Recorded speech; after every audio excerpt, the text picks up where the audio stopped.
Welcome, Dota fans, to the AEL Uni League Grand Finals for Season 1 Welcome, 2021. Dota fans, to the AEL Uni League Grand Finals for Season 1 2021. That's right, we are starting the excitement at this level, and we are going up for the next couple of hours as we watch this intense best of three between the UQ Ultra Chads and UOW Esports. They were both undefeated through the group stage. UQ slightly more undefeated, dropping no games, whereas UOW nearly didn't lose an actual match, but both got themselves here, I won't say easily, but confidently to the predicted grand final showdown, I think. As a team, you take a look at their roster, the people they have in that name, like it is a stacked team. You've got Gachi, Dunker, Uguay, Infamous, just to name a few. And these boys have all been in a couple of tournaments throughout the throughout the Oceanic region, so we've definitely seen them have that experience. And now for UOW as well,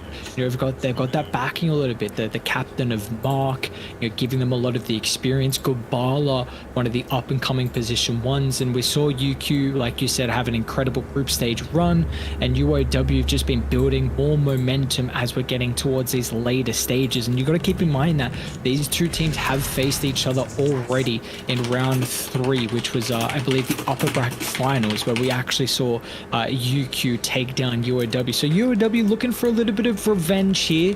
We did see them play incredibly well in that lower bracket finals, which was against Refugee Esports, and I like this coming into the series so far. UQ, they've done a little bit of their homework, and just the respect bands as well, the IRA taken care of. If we go back to that series, I think it was a couple, maybe 2 weeks ago, we did that series, but I was putting a lot of emphasis on the fact that you have to ban the IRA. This is something that I have seen UOW play throughout the group stages a little bit. They kind of pulled it out of their back pocket, and now also as well is that we've seen it in the lower bracket finals, and they look dominant on it, and I just like the respect coming through already. Yeah, I mean, the respect, now is the time for it, right? Teams might try things on each other. Yeah, I mean, the respect, now is the time for it, right? Teams might try things on each other during the group stage, or even earlier in the bracket, especially if you're the Chads, who have just looked so confident, so dominant this season. But, if you've been the best team clearly all season, then there's no need to, take any risks, I think, with this banning and picking, right? Like, I'm hoping we get some exciting matches, but I expect the teams are going to be playing, like, just the most solid, ready-to-win Dota they can.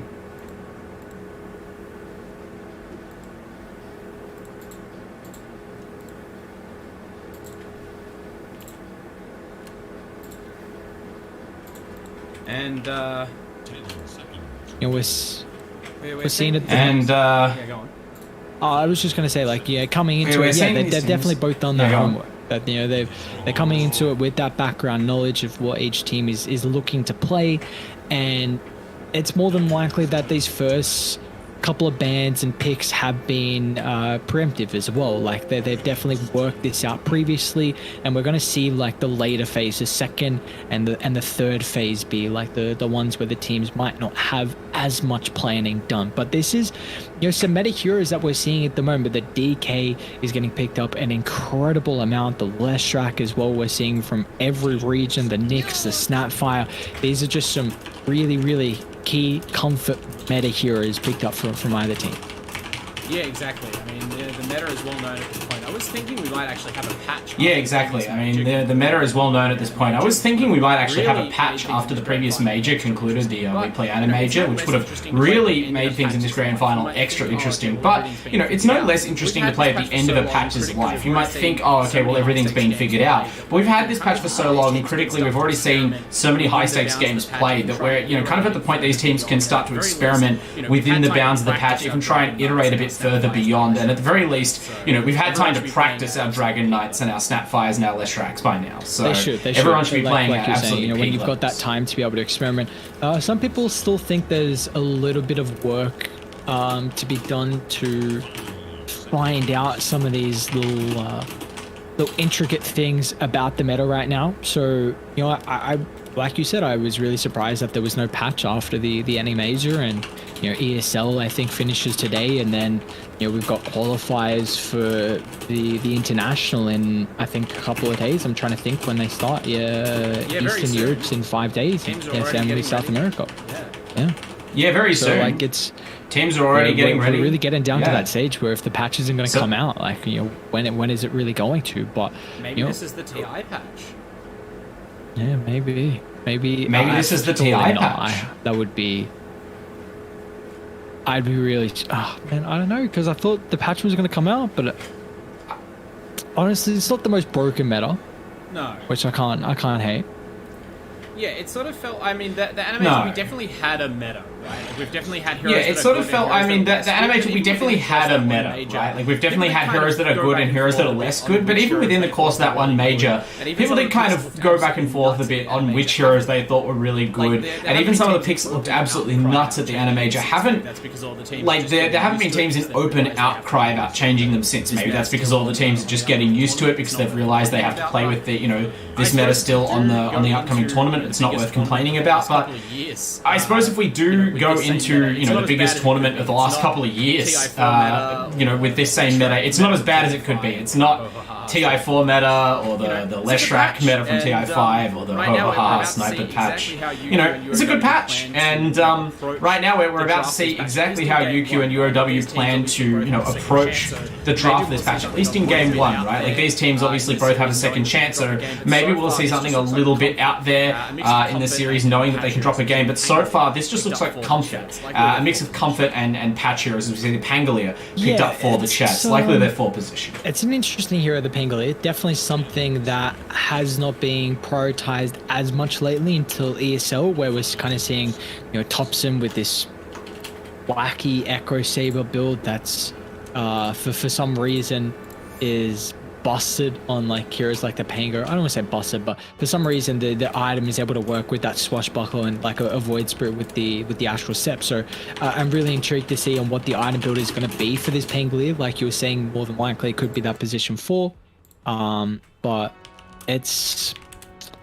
this is a nice thing for UQ. They have that ultimate flexibility coming into it, where we can see the DK played in multiple roles.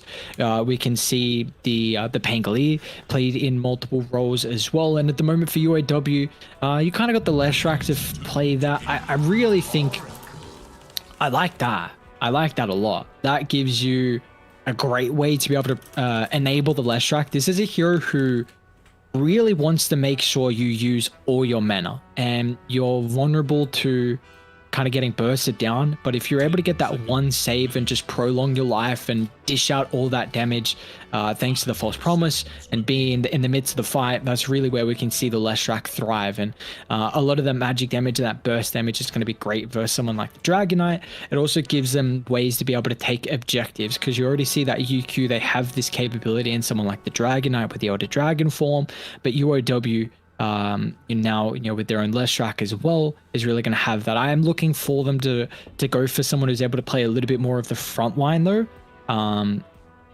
because the Nyx and Oracle can't really do that. So someone to kind of take a little bit of the attention away from the Lesh could be nice, but they could also think about going for a bit of a Pango counter in their next pick. I mean, these drafts could barely be any more different, right? Like, we've got the Chads up there. They've got Dragon Knight, Pangolier, Snapfire. Obviously, Snapfire, bit of a backline hero, but one who is about aggression, who's fairly tanky for being a ranged support hero.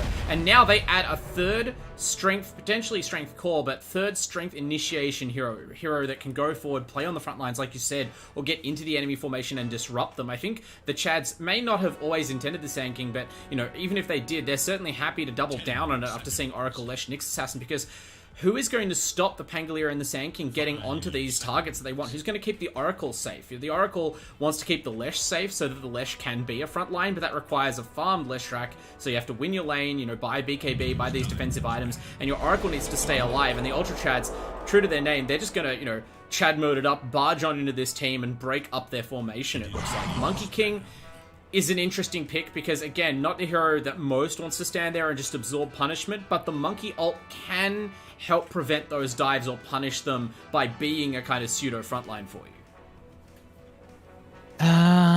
Do I like the Monkey? Mark probably asked Gubala what he was more comfortable with against what UQ have at the moment, and like, this is going to be a Sand King offlane. I feel like that's not something Monkey King can really trade well into. Like, you're with an Oracle support as well, which, it can be a it can be an okay laning support, but I feel like Monkey King is someone who is really, really not strong right now. Like, you don't have ways to be able to keep someone inside the Wukong's command, and that's a big worry for me. That is a massive toolkit of the Monkey King.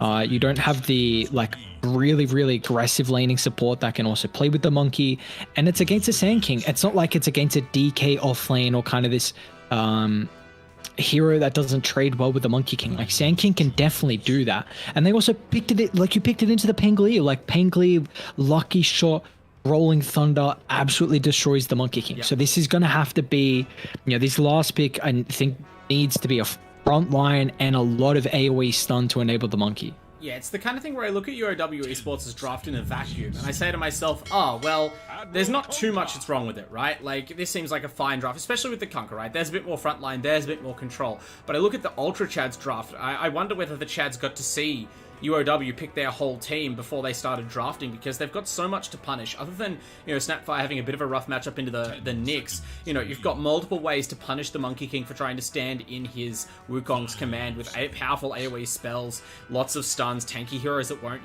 melt to that damage. The Oracle's going to be trying to keep the Leshrac and Monkey alive on the front line. Now you've got to do it against all these beefy boys. Look at all that beef! Strength heroes on strength heroes, melee on melee. In some Dota patches, this would seem like insanity, but the Ultra Chads, they have the read on what you need to do in the current meta, and they will be really testing the ability of these UOW players to land their stuns and coordinate their damage, because like, no one on this team has that high damage output. Leshrac is about the most damage-dealing hero here, and even that is spread out in an AoE and hard to control and relies on the Leshrac being kept alive. I worry that they're just going to suffer the fate of many teams against strength-heavy lineups in this patch, where you just can't focus one target down. They move their heroes in and out of the fight with stuns, and they inevitably overwhelm you. Yeah, I think the way you put it is exactly what it is right now with this patch. It's that everyone's just incredibly beefy. Like, how are you going to be able to kill these heroes? I was thinking in my head, there's a bit of a lack of damage. The Leshrac definitely gives you he's quite the steroid for dishing out damage in a lot of these fights, but I'm actually really worried that that's not going to be enough here for the boys on UOW, because like you said, like, everyone is so tanky. One thing I do want to say is that I think the Wraith King in general this game, it's not the best matchup. I think that the Monkey King actually deals pretty well with the Wraith King, where you can just drop your Wukong's command down with the second life. You don't really have to commit too heavily to kill the first life. And even if you use a little bit of the Wukong's, it's got a decent duration, 13 seconds. So, sometimes you might, if you have to drop it for the first life, maybe you'll have it for the second one still. The Leshrac is someone will be able to have enough mana for that extra life as well. So there are definitely things here for Dire where I don't think their core matches too badly versus the Wraith King, but I just think in general, like, Dire are going to have a bit of a lack of damage. They're going to have lack of damage issues. That's it. Unless the Monkey King's got a good game, and well, I guess it comes down to the lanes.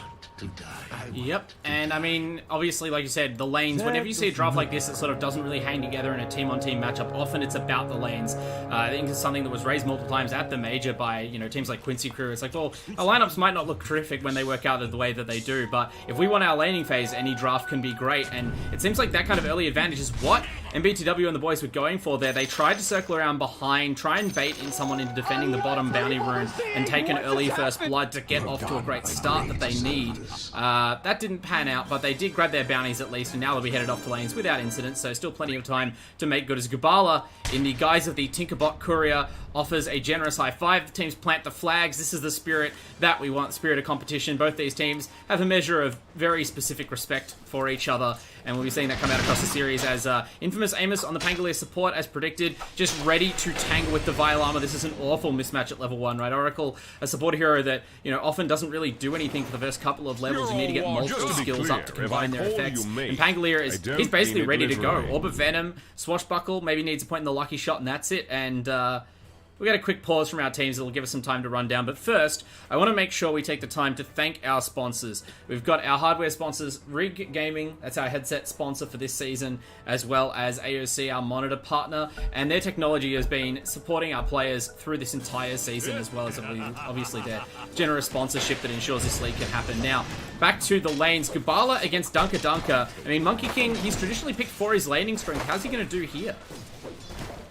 Again, not really a huge fan of this lane here for Gubala. I feel like Dunker's going to have a pretty good time on the Sand King in a melee matchup. You're actually quite surprised at how the Caustic Finale is able to play. And you've also... Early exchanges here, they're actually kind of committing. They want Divine Llama, but Gubala, as weak as Oracle is at level 1, the Monkey is strong. Oh no, Gubala gets fogged there. All he had to do was keep walking forward the direction he had. That last Jingle Strike would inevitably have been lethal and still might be. Divine Llama has been able to salve up. No such luck for Dunker. Devi tries a bit of fancy techniques there using the Fortune's End targeted on the Monkey King. Eventually they will get the kill. Meanwhile at bottom, okay, no second kill follow-up. It was a little bit further away from being a kill than I thought. But back at top lane, that didn't work out as quickly as I thought, but they still get the first blood, and I mean, yeah, there you go, Monkey King. Lane domination complete. I'm still a bit worried that this lane might even out. I think the level 1 on the Sand King's not the greatest, even to level 3, but once you get a couple more levels, you're able to stand your ground, then you can play through the Sandstorm. So, that's something they have to keep in mind up top, but a great first blood coming through for them. The Monkey King is going to be loving life at the moment, and we'll see if he's going to be able to snowball that matchup. But we already see, the mid lane, the emphasis around these water rooms, the rotation that we saw coming out from from Mark's Nyx assassin, so at least takes away Uguay from being able to get a water room. Not really that the Dragonite is one of those heroes that relies on the kind of new change with the bottle meta, but it's still at least showing the prowess and how much emphasis they have on being able to secure that Leshrac, because I think that's an incredibly important thing. Like, Calm is going to be their main damage dealer this game, and if you don't secure him, then you could have a very, very rough mid-game. Yeah, it's interesting to see how much emphasis one team's placing on runes while the other team just immediately go for a Soul Ring mid lane that doesn't need them more. But meanwhile, on bottom lane, we see Billy the Silly with quite the level disparity. Level 4 on the Kunkka over, level 2 on the Sport, level 3 on Gachi Sand King. And this all because Mark on the Nyx Assassin is doing a great job staying out of XP range, just trying to turbo level this Kunkka. That's going to give them quite a potent timing potentially. We mentioned how important the Kunkka is. He's really their only strength core, whereas, the Chads, they have all strength heroes up and down the roster. Kunkka's the one who has to really absorb a lot of punishment for the side of UOW if their team fights are going to work out. Yeah, without a doubt. Now, Nyx is definitely someone who does need levels. Once you pick up that level 6, like, the issue is that Dai also, cannot make plays. So that level 6 is going to be really important from Dyer, getting a potential Eul Scepter on the Leshrac to set up for pickoffs, or the Conker's level. So getting a lot more points in that X marks the spot's going to make the setup just a little bit easier for Billy. So, and this is definitely a hero that can be a bit... I mean, at level 2, you'd have the Spike Carapace and you wouldn't be at all worried about this, but the level 1 Impale does enough. In fact, even the rotation from Infamous Amos doesn't immediately result in a kill. And BTW scurrying away. The Windlace is going to outrun both of these slow heroes and potentially get a teleport off. Maybe even kill a courier. Oh, where's the Micro? Just runs the chicken straight into Maki. Can't believe his good fortune. Meanwhile, at top lane, you teleported out your support. We're going to go onto your Sand King offlane. Dunker bites the dust. Gubala can't believe his good fortune, and they will probably eventually kill the level 1 Nyx Assassin. But again, a level 1 Nyx Assassin, how much is this worth? Your Pangolier support has no TP scroll and it's on cooldown. It's going to be a long time before he makes it back up to top lane. And they're still not able to kill this Nyx. This lane's without a support. I mean, the Kunkka is just fine. Billy's nearly, halfway to level 6 already. He's basically keeping pace with his mid laner in levels. So they finally put down Mark. I mean, that is the definition of space right there, Ares. Is your love of life. Mark's actually got no care in the world. He's level 1. He is probably laughing like the whole duration of him roaming circles around through the enemy side. I mean, you take a look at what happened up top. You know, Gabala gets another kill on the Sand King. Dunker only got 16 last hits now. You know, the Conk guy is having a really good time. Billy level 5, mid lane, Leshrak, top of the last hits. The lanes are just going incredibly well for Dire, and that's what you're needing. With the lineup they have, where we're a bit worried about the damage issues, you need to come out ahead, because if Radiant get these defensive items, as we'll see. And we were talking about how low level the Nyx Assassin was, but, you know, by chasing him around for that long and getting such a meager reward for killing him, Amos is pretty low level as well, and he's immediately punished for that when he returns to top lane. Divine Llama solos him now that he has level 3 on the Oracle.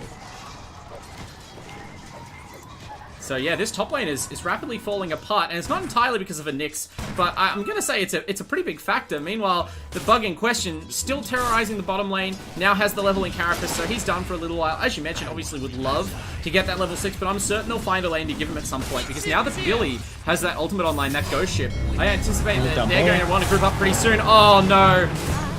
Jeez, that's rough stuff. They immediately crush the Snapfire, not waiting for a better target. Just pop the ult immediately, get Billy more farm effectively. It's just one big range creep to him. And now, with no heat for the tower at all, they are hunting Amos, who's rotated back down. So you can see them already pinging Dunker, who has to play very carefully at this point. A lot of pressure on the Ultra Chads right now. Yeah, there is. I mean, you're down 2,000 gold. You do take a Here's look the dive on that... Dunker. One more Oracle spell. They got him. Snapfire TP. It's a level 3 Snapfire. You're not going to accomplish anything coming up here except to maybe, you know, make sure Dunker is not alone again when he returns to lane. But yeah, they're just run off their feet at the moment, only reacting and often too late to do anything.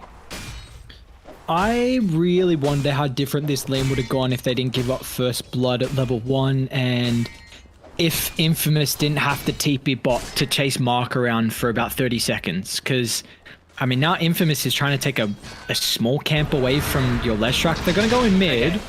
This looks like a successful kill on Lesh. Calm though, pops the Fairy Fire, doesn't pop the wand.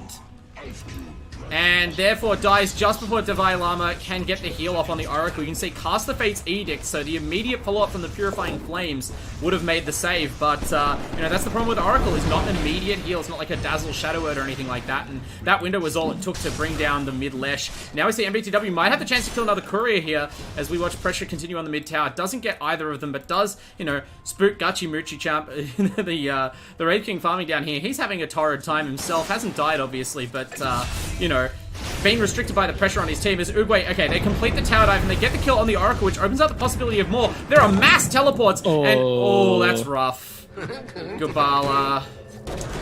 That's no. Oh! MBTW teleporting in late, coming out of nowhere with the save, and by the save I mean the kill secure effectively. I mean, Uguay, he's still running for his life here on the Dragon Knight. He's pretty tanky, but surely they can run him down. But the Lesh actually gave up on this kill already, so it has to be Gubala getting the job done with that damage bonus. Uguay, even considering a deny to Roche, lands the Boundless Strike this time. Second time perfect. Meanwhile, Calm on the Lesh actually kills Amos under the mid-tier 1, and they lose Uguay anyway. Maybe you should have just fed yourself into the loving hands of Roshan there, mate, as that's the 7th kill over the UOW, nearly 9 minutes into the game. And they're not just any kills, right? Sometimes some games just have a lot of action and the kills aren't that impactful, but I feel like, Ares, this is a symptom of a larger problem for the Ultra Chads.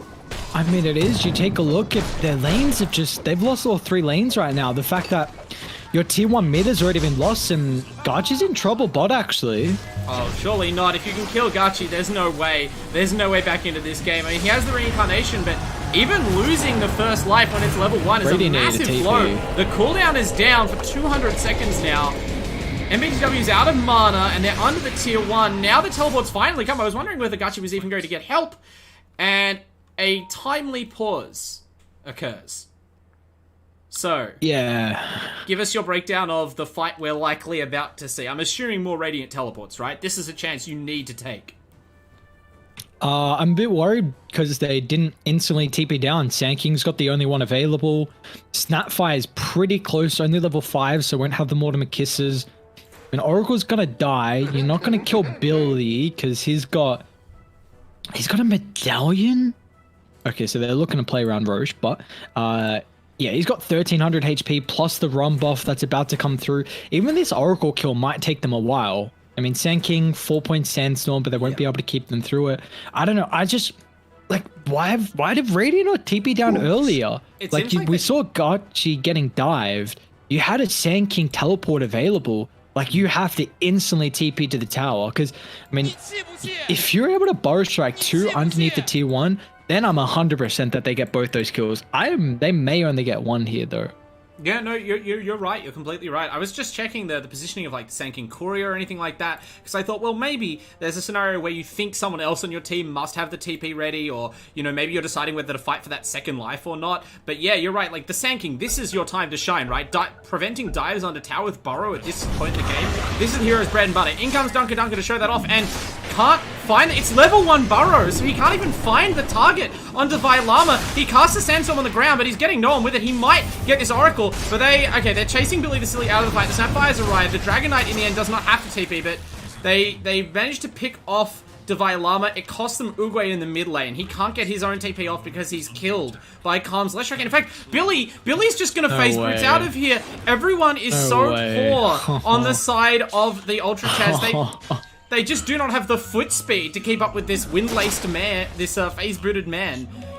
I mean, I don't think it still would have been even then, because you lost your tier 1 tower as well now, but like, yeah, I mean, indignity on indignity for the Ultra Chaz. They've been undefeated all season. I think they may have dropped a map in the finals, but like, this is probably as bad position as they may ever have been in. They are on the ropes right now in the laning phase. Obviously, there's still a lot of game left to play, but we talked about lineups, you know, completely changing in their estimation based on how the lanes go. This is surely as good as could have been hoped for UOW.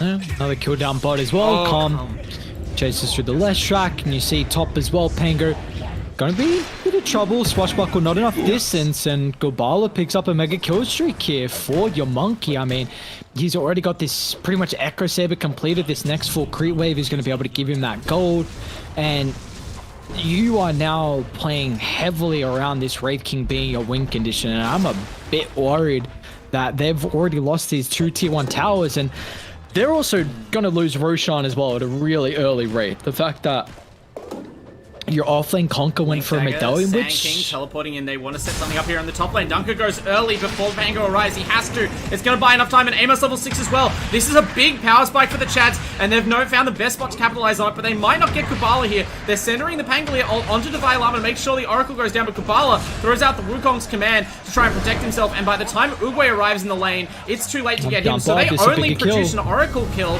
Meanwhile, Gachi, he's the position 1. This is the kill that the Chads wanted to get, so even with all their setup, okay, Uguay, he walked top, so he had the TP bottom, and the presence of the level 9 Dragon Knight, even with only the 1 point in tail, is enough to spook them off. So neither team is able to kill each other's carries, but yeah, still the status quo so worth it for Dire. Yeah, exactly. So worth it for UOW. See, Monkey King gets away. Yes, he's got to use Wukong's, but he doesn't lose his life. And you see the comparison between the carries right now, like who's getting farm and who isn't. Kubala. Gotta be careful, actually. Dunker does a lot of damage with the epicenter. Kubala knows how much damage he does, but whoa, the Echo Saber. I don't think Kubala realized how fast Wukong's command could be charged there. Kubala hits him once, and then suddenly hits him twice, hits him a third time, and Boundless strikes him, and that triggers the lifesteal passive and bails him out of a dangerous situation, producing another kill on the Sand King. You'd be bitter about that, but you know, when you're behind, it gets harder and harder to make these plays, and I worry, if you're a strength core lineup and you lose the early game, none of these heroes are really great flash farmers or good at playing from behind. Yeah, and you might even lose the T1 tower up top now as well. I mean, you're going to try and TP in the Sand King. Dunker. Oh no, he's dead. He just teleports straight into Split Earth. That is what your happened? Sand King with 5 deaths now, 13 minutes in. They're just going to try and infiltrate the triangle. This is the only place that the Wraith King can freely farm. The awareness that UOW have at the moment, 3 tier 1 towers now claim. This is really going to open up the map, and I want to make sure they have to ward the triangle area. You cannot give any breathing room to this Wraith King. Now, he is going for the armlet build, so it's going to mean that Gachi is going to look to fight a little bit earlier, but Gachi's only level 8. I mean, Gachi... Only level 8. He is the lowest core level this game, and that's also with your Sand King, who's died 5 times. Like, you're with the potential space that could be expected. It's not showing though because of how far behind Garchi is, and this is just comes back down to that laning phase. That the fact that you gave so much free time to Billy's Conquer, Bark. He pulled the Pango down, but juked him around for 30 seconds, so it meant that Billy could have a free 1v1, and with levels he's gonna win that matchup. It meant that top lane Sand King is then in an unfavorable matchup, and it's just like Mark has done so much with so little. Now I'm watching a smoke move here. The Leshrac is smoked with an Invisor, and Lesh and Divine Llama Calm moving in. They're looking to wrap on the Radiant here, but the Chads, they've got 4 up top. So this is going to have to be a committed move. MBTW is already in position, but Dunk is channeling an Epicenter. They can see him on this Sentry Ward. They go in on the Nyx, but that is just a Nyx assassin. They're going for any kill they can get. They maybe didn't realize there were reinforcements already present, but Infamous Amos reacts brilliantly with the Strolling Thunder. Basically chases Calm out of the fight under fear of his life. Divine Llama similarly scrambling. Hasn't committed false promise yet. Now does so, risking his own life. He does die, but he protects his Leshrac to go in and deal the damage. That's his job. He makes the sacrifice, and they clean up the Snapfire as a result. Now Billy arrives and gives them a bit more hit points to work with in the fight. Calm's been fully healed, of course, by that performance. Great X combo to torrent up Uguay. They secure the kill on the Dragon Knight, and this is what I'm worried about. Look at this. This Pangolier is going for the 3rd Blink Dagger on the side of the Chads. Dragon Knight has a Blink Dagger, Sand King has a Blink Dagger, but that is all they have, respectively. These heroes are like Brown Boots, Blink Dagger, right? And when you're already behind, I'm not sure how you expect to keep up in this game when you are, buying a Blink Dagger item that all it does is let you take fights that you'll lose. I do think that UQ have recognized how they come back into this game, though. They have a lot more ultimates to play with. You've got that Blink Epi combo with Sand King, followed up with the Mortimer Kisses, the DK Blink as well, just to lock one person in, and then you've got that Rolling Thunder. So Radiant have this overwhelming team fight where Dire don't really have that. We were saying it's kind of the brute force where you don't really have anyone to utilize or keep someone trapped inside the Wukongs unless somehow Conquer goes absolutely ape, and it looks like he kind of is going for that. He's got the Aghanim Scepter queued up, so that Torrent Storm capability, they just need that AoE. But I do like what Radiant doing. Like, they're recognizing that they need to team fight and they need to control their triangle. 2 sentries already placed in the vicinity, an Observer Ward as well. So they are just... They definitely know how they can potentially come back into this game, and this is the experience of those players. But, can they do it? Look at, and I mean, you talk about them, they're playing well based on their position in the game. Now looking to make a move top as they see several heroes bottom for the dive, but of course it's a Kunkka farming safely under his tower with X Mark. Meanwhile, only 3 heroes bottom were pushing a tier 2 tower alone. That's how brave they are, because Naomi Kubala was in striking distance, and boy does he strike. They immediately pick off Snapfire. Now they go on the Sand King under the tower, dust him up, make sure he can't escape. And I mean, seconds ago, this looked like they were, the Chads were setting up to defend this tier 2, but as soon as Uguay leaves the vicinity, the Monkey King pounces, and it's 2 kills again for the side of UOW, and probably soon after a tower. The only thing that might hold them back is lack of hit points on Calm. With the Oracle not there to heal him up, they do leave it alone, but I mean, they're up to 8k gold advantage now, right? This situation is not improving for the Chats.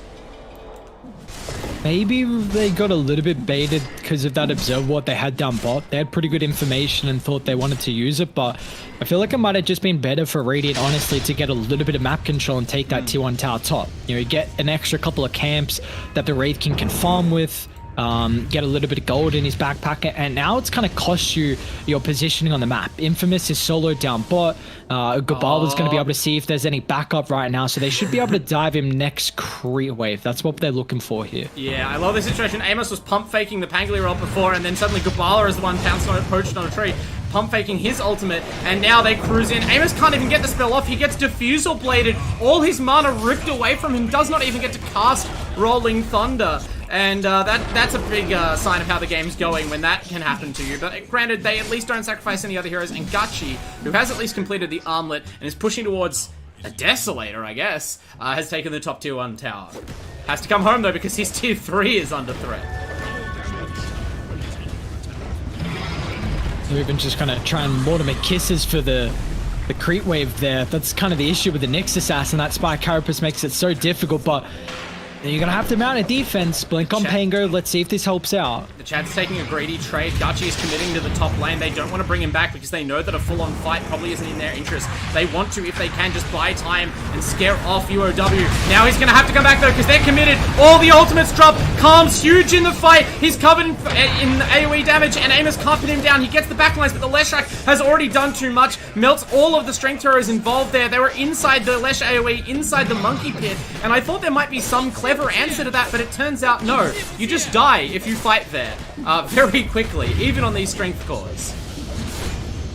Yeah, well, it turns out when you just all kind of group up for a great boat and great stun from Mark, then they're just going to get ripped apart here. Like, we're seeing this advantage that Dire have really thrive right now. It doesn't matter that Radiant have these team fights. It's just, you know, when you're unable to, you can maybe burst one hero down, and the Oracle's a great person to kill, but you know, Dire, just their advantage. And this is kind of what we were saying though, like, the way, if they're not ahead, then they are going to have a massive lack of damage, but they're 12,000 ahead, and we're really not seeing that lack of damage now because of the advantage they have and how they played this game. It's truly magnificent, honestly, for the boys on UOW. Yeah, absolutely. You hit the nail on the head. When we said they lacked damage to deal with this lineup, we assumed, like, you know, whatever you consider equal items to be normal items. Not this, right? Not the top 3 net worths being all the Dire cores and then a 3,000 gold gap or 2,500 gold gap to any Radiant carry. Like, that is absolutely brutal. That will trump any sort of draft distance any day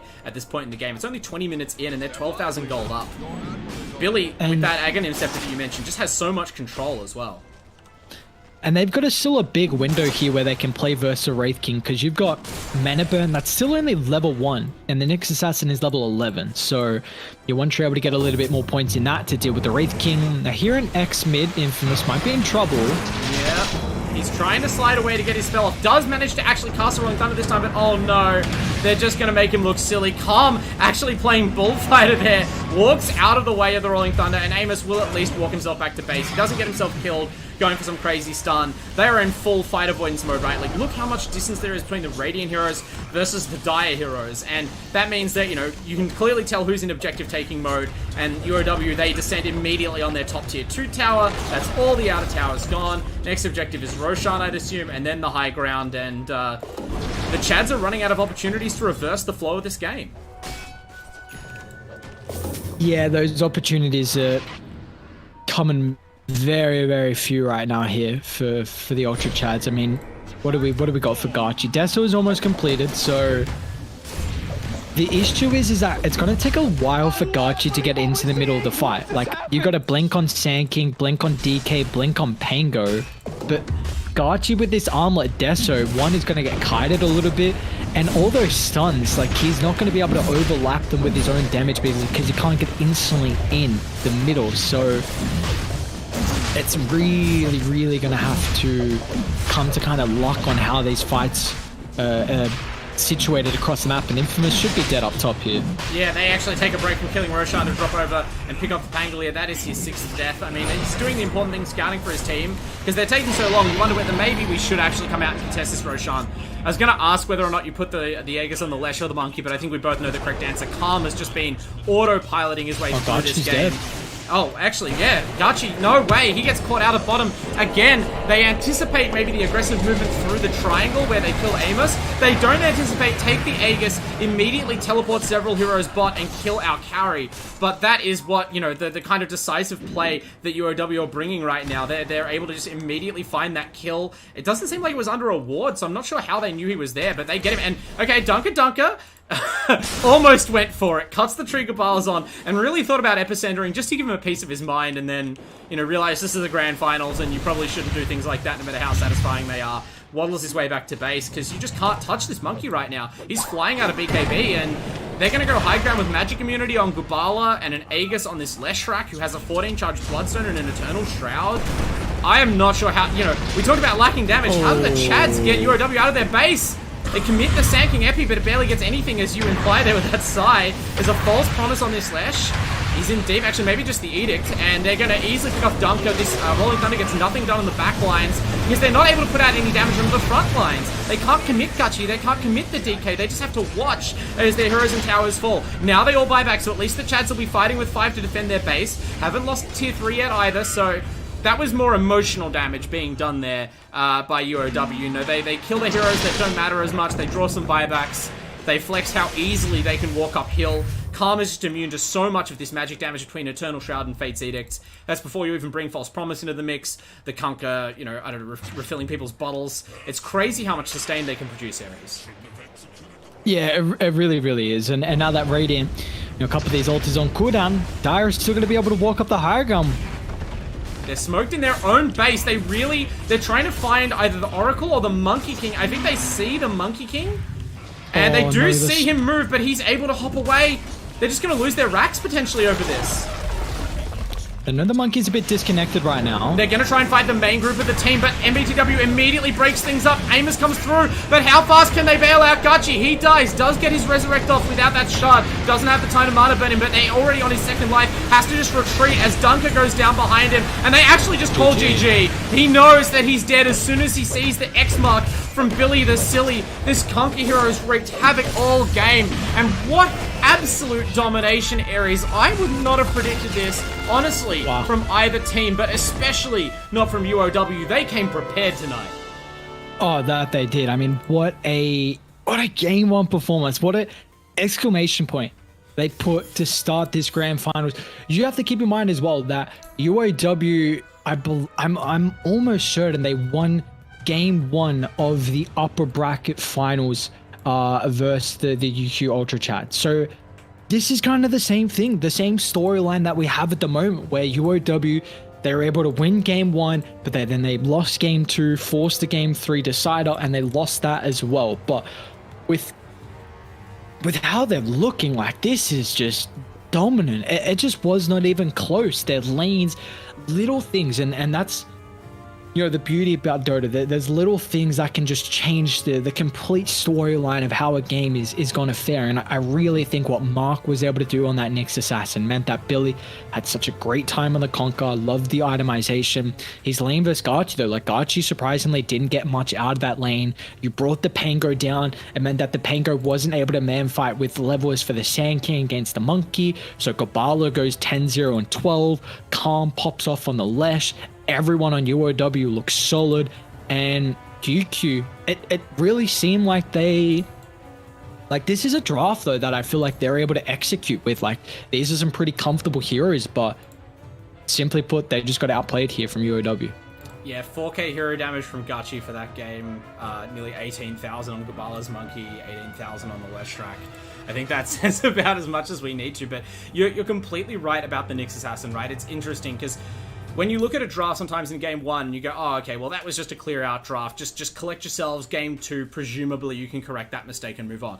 This is a tougher one to unpack, right? And I hope the Chads do kind of take this break to gather themselves. But, you know, as we said, these drafts weren't that obvious, you know, UOW favored. It was all about the laning phase, the little things, the way they took their opportunities, how coordinated they were, how well they were able to take that laning phase advantage and just give absolutely no quarter, just constantly harass this Wraith King out of existence. And that's the kind of thing that's a lot harder to fix in like a 10-minute break between games.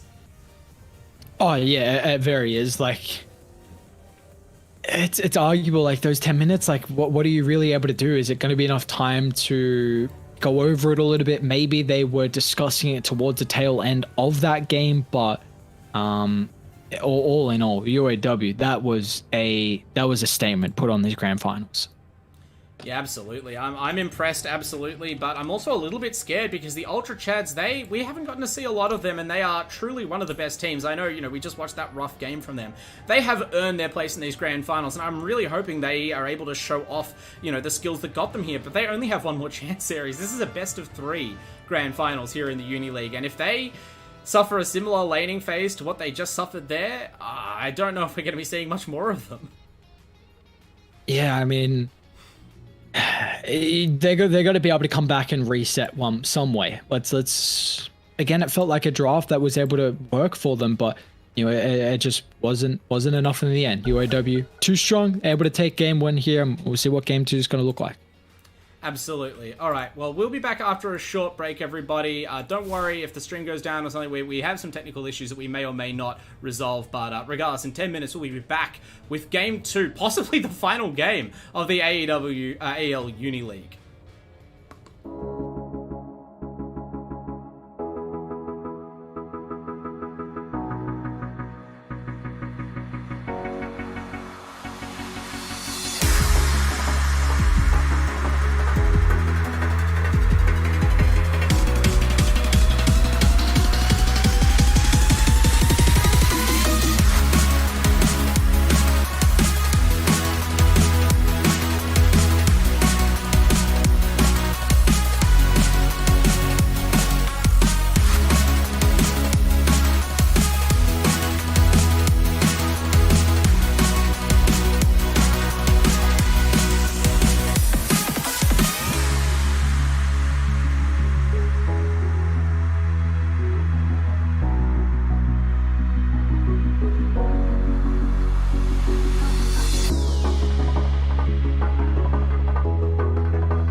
Welcome back, everybody. We're back. No need to bring the stream down in the end, after all. We are just ready to join you with a very important message from one of our most important sponsors, of course, all season long.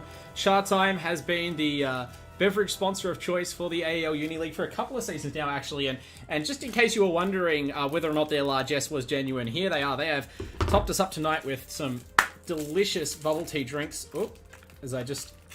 Don't stop. I attempted to do a really smooth straw rip. I've actually been practicing this with the Chatimes I drink in my spare time, and of course, as soon as you go on stage... Yeah, it messes up. It's a classic. That's alright. You're meant to be super smooth, straw in, wrap her off, straight in the mouth, like big suck. It's supposed to be clean. Choke on your Tapawika pearls, or whatever other topping you prefer. But, I'd rather choke on Chatime than any other bubble tea in Australia. So thank you very much, Chatime, for providing all of our delicious beverages that we possibly need, as well as Indomie, our food sponsors. Pair them. It's a great combo, I promise. Not counting if you actually get the tea flavors, but for me, with the fruit's always good. Get the new popping pearls as well. Try all that out. And when you do buy your Indomie, make sure you also send it in for that Indomie sponsorship we've got. 4K gaming package. I believe it's still available. If it's not, then I hope one of you won it already. But we are ready to go here with Game 2 draft. UOW, they looked absolutely monstrous in that Game 1, so I'm sure they're just going to draft whatever they like here, Ares. But the Chads, I was about to say, what do you ban out after that Game 1? They've already shown us one ban. It's the Oracle. Not playing against that again. I don't hate the ban, honestly. It's something that UOW have looked very good on. They get rid of the Knicks as well. Okay. Now, let's see what UQ want to do, because you've left the IO in the pool. UOW have a game advantage, and you leave the IO. This is something that they have been... I don't want to say 100%, but I've seen a couple games on the IO and not seen them lose with it. The Wyvern ban's pretty nice, because if they opened up with the Wyvern, it could have been a bit of a way to deter against the IO. The A kind of does that a little bit because of the Ice Blast, of course, against a lot of the sustain. UOW might say frick it and still just go for the IO plus Sven, which is something that they... it looks like it's one of their more favored pairings with the IO. So let's see. I like coming into it though, UQ, if they weren't going to ban the IO, you have to first pick someone who at least deters that hero from getting picked up. And I think they've done it. Have they done it enough though? And the UOW just want to force the issue? Well, we'll see. Yeah, I think you're right, and that I would still easily believe them picking the IO Sven, just like staring down this AA pick and going with the combo, because you can negate the healing, but in the end that's only part of what the IO provides, that massive supporting package. That being said, the Ancient Apparition, I think this is like the single most important first pick in terms of shaping the draft overall. It's maybe not the strongest, but you can cleanly divide games on this patch into, games that feature an Ancient Apparition on one of the teams and games that don't. And, once the Ancient Apparition's been picked up, suddenly, teams have to really consider, how much do you want that healing-based support with the Holy Locket? How much do you want a Strength Core, like an Alchemist or a DK that relies on regeneration? Obviously, the Wraith King even that we saw last game can struggle if you're trying to do something like Armor Toggle or Lifesteal or your way up in fights. There's just so many heroes this little Ice Cream Cone counters, Ares. It's nutty the fact that this AA actually makes you not be able to pick like half the heroes that are viable right now, like the carries, the offlaners, everything. Like A just takes that out of effect, and we're going to see a hoodwink picked up for UOW. This game advantage, they're like, let's pull out the hoodwink here. Something that we saw, a little bit through the major, seeing a little bit through ESL as well. I think Thompson's been playing it as a position too, so we're getting a little bit more of a core aspect of this hero, but interesting, because I'm yet to see as many hoodwink games as probably what I was hoping to see, or was liking, just to understand the hero a bit more. But the break mechanic is something that's highly valued. But this is into an AA opener. They go with the so ET hoodwink. Whoa. Okay, so the thing about both these heroes is that they both need setups. I think that's one of the things. Hoodwink, as you mentioned, is a hero that's taken a while, still taking its time really to filter into competitive Dota, and some teams seem to have a handle on it, or at least how they want to play it, and other teams don't know what to do with it at all. But the teams that find success seem to pick it in combination with heroes like the Dragon Knight that have a strong stun. Then you can land the spells, because the two most powerful abilities, Bushwhack and that Sharpshooter, do need help landing a lot of the time. And then ET is much the same. So, you know, a bit of a telegraphed opening too from UOW. Yeah, now let's see what UQ... They're going to go for Tiny. Okay, it's flexible for them. Can give it to a lot of different roles. Even Donkey can play it in the offlane, but not that I really like the offlane Tiny. So this is... You take a look, UOW, pretty squishy. Like, honestly, ET's not going to be as tanky as this game does go on. I mean, he is a strength hero, of course, but he isn't going to have as many levels as someone else, so that strength game's not going to come into play sometimes. So Tiny's definitely got some capabilities. And you take a look as well, when you draft the Ancient Apparition as your first pick, the way this hero really thrives is just bursting heroes down. And that's what the Tiny does. Tiny Avatos combo with the Ice Blast. No one survives that. No. Yeah, it's like this is the most classic hammer for the last couple... I want to say even couple of years of Dota. You know, you just Tiny roams around the map. You can buy a Shadow Blade, you can buy a Blink, whatever it is that you're up to. And you find the target, you call it in, you're like the spotter for an artillery battery. You fire off that Ice Blast, and then as instantly the Tiny pounces. You also, you know, obviously the other spells combo well. The Cold Feet, very easy to land when you have Toss and Avalanche to keep someone in place. Even the magic damage amplification from the AA, right? Like, that's the skill that people aren't as used to playing around that's been much talked about ever since, you know, we got that Shard as well to enhance its usage even further. The magic damage amp and even the extra damage you get from that makes this combo absolutely irresistible well into the late game. And, you know, UOW, these are supports who are quite positioning dependent, right? The Hoodwink has to be, you know, constantly moving around to position her spells, maybe not focusing on the main hero, has to stand still to ultimate, ET has to stand still to stomp, has a lot of contribution to make in melee. Both of them are, you know, just going to end up exposed to the Tiny, whether or not, you know, it's roaming or, you know, later on if it's a core in the team fights. But I'm going to raise one of my crazy ideas, Ares, and I know I often do, and you love to shoot me down, so here's another chance. Given that Hoodwink and ET kind of overlap in the supporting role, and given that Billy's already played one non-standard hero in the Kunkka, what are the odds that this is a BKB building Elder Titan offlane?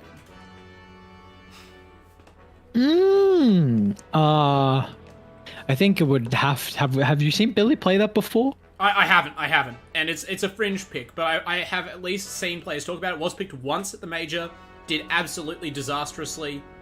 No surprise, yep. I don't think it was the Titan. That was one of those lose all three lanes kind of games, but yeah, not inspiring at least for for the odds of it here. Yeah, it's... I don't think it'll happen. I think you're going to pick up a lot more of a conventional position 3. I mean, you've got that capability, but I feel like a lot of teams have, like, the different teams and different players have a little bit of a different mindset on how you want to play the Hoodwink. Like, I know Quincy Crew like the Hoodwink on MSS as their 4.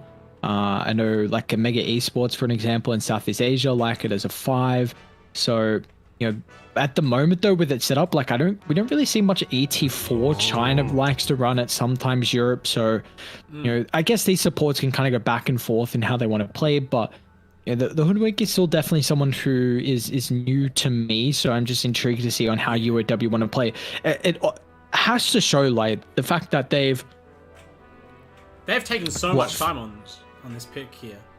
Yeah, the fact that they've gone for this Hoodwink pick, though, in a grand finals is your opener, shows that they must have some confidence on this hero. I mean, the hero's been out for months and months and months, right? Like, obviously, it's a new introduction to the arsenal of top-tier competitive teams, and it's been the talk of the town as a result. But if you just want to practice this hero and get familiar with its mechanics, you know, get comfort, as we often say on the hero, you've had time to do that, right? So I'm not going to give anyone any slack if they pick it here, but I'm also not going to assume it's like a crazed draft. And here comes the Mars, so, you know, there's your offlaner. Spear, obviously, that's a skill that, you know, you can set up, but Spear's so fast traveling, and Mars is such a strong hero that he can position himself and land that skill usually. Obviously, once you spear someone into a tree, you can easily net them to it. In fact, you can even pull off the extra fancy stuff, because Hoodwink's Acorn Shot, the Q skill you don't often talk about when it's a support hero, creates a tree on impact. So you can, if you want, you know, just serve your Mars free stuns, I don't know if they're going to need to do anything that fancy. It's just a really strong lane up and down. Yeah, and it now gives them that setup that you were speaking about, like the ET Hoodwink. Now you're going to be able to have a big arena for the Earth Splitter, for the Sharpshooter, the combos that are able to come through afterwards. Does get answered with the Doom, though, from Ultra Chad, so they're going to have their own way to be able to take a hero out of the game. My bit of an issue is that I feel like Doom's lane is not the greatest. It is a little bit better now with the armor change, but Dunker really struggled last game, and I feel like going for his hero early on here, where Gobala is going to get a favorable matchup, he's going to go for the Chaos Knight. So already what I was saying, that, you know, Doom's going to have a little bit extra armor against this matchup, but man, they don't deal with the Phantasm Illusions at all. Yeah, I was wondering, like, what makes you pick a Chaos Knight? But I guess just an overall lack of clear. It is also a strength hero, so, and it's a hero that builds a lot of stats as well, so you're less likely to get blown up by the magic damage on the other side. Really old school approach to it, right? Just be healthy, not with a bristleback, not with anything special magic resistance, just a ton of hit points and an overwhelming first strike as well. You can easily pull in these heroes like the Tiny and the Doom. These are melee heroes that are sort of going to be playing near the fight to get their spells off. I still, hold true that Chaos Knight's the best one-shot hero in the game. If you get anyone late game with that Reality Rift with Phantasm out, they die. So that's one way to potentially stop a Doom going off, but we have seen Doom dominate in the Major, and I'm wondering, if you're worried about Dunker's lanes, could the Chads flex this to mid? A couple of teams' mid laners do still hold some sort of flame for the mid Doom, and at least gives them some options, right, if you're worried about the matchup. Yeah, definitely. They have that capability, because you can put the Tiny as a position 4, which is nice here from Ultra Chads. I think, I